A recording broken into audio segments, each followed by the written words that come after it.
تو اس لیے یہ الفاظ پر قدرت اور معانی میں تصرف یہ شعراء کے ہاں ہے اور صوفیہ کے ہاں. اور گمراہی کی مثالیں بھی ایسے ہی ہیں کہ جب الفاظ کے بعد معانی میں تصرف وہ کیا جائے جو نبوت سے ٹکراتا ہو تو یہ کفر ہے اور یا پھر یہ گمراہی.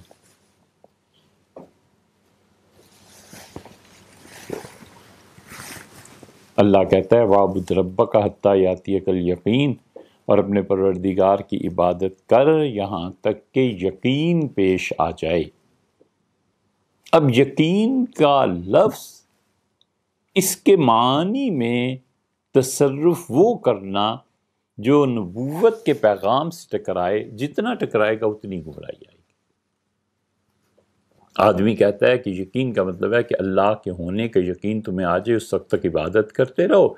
تو اس کا مطلب یہ ہوا کہ جب خدا کا یقین آ جائے تو اب عبادت کو چھوڑ دو، عبادت معاف ہوگی.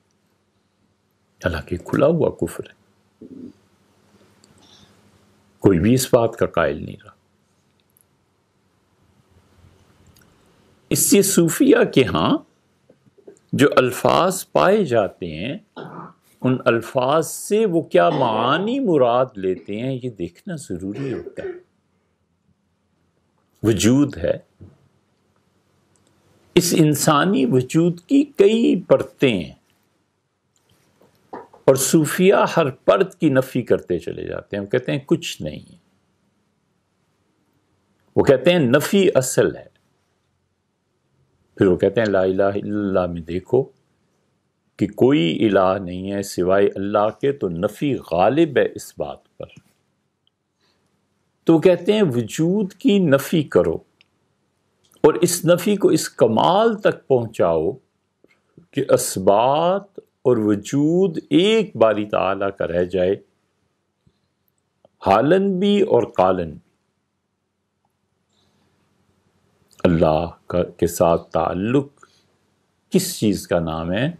اللہ کے ساتھ تعلق نام ہے اس چیز کا کہ آدمی اپنے ظاہر اور باطن لوگوں کے سامنے اور تنہائی دونوں حالتوں میں اللہ کا لحاظ کرے، اللہ کا ادب کرے، اللہ کا احترام کرے. بس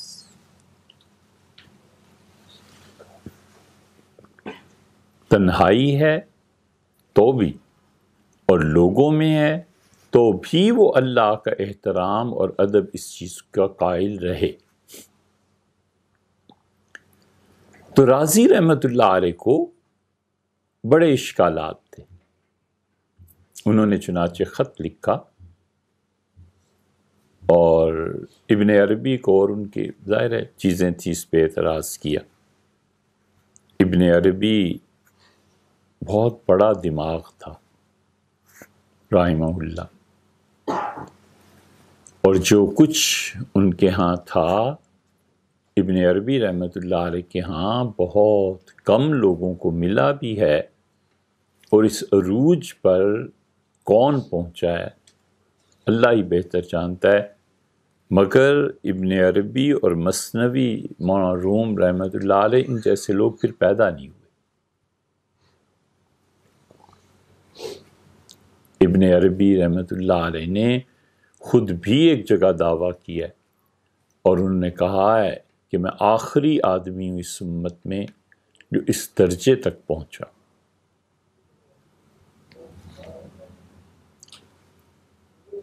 تو وجود انسانی پر انہوں نے بحث کی ہے.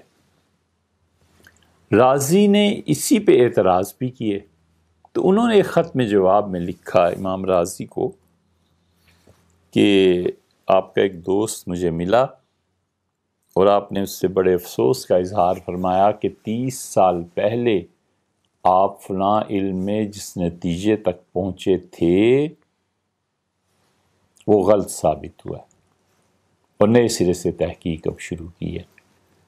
میں آپ سے پوچھتا ہوں کہ اللہ تعالیٰ آپ کو اور 30 سال زندگی دے تو کیا عقل اور فلسفے کی پھر شکست نہیں ہو جائے گی؟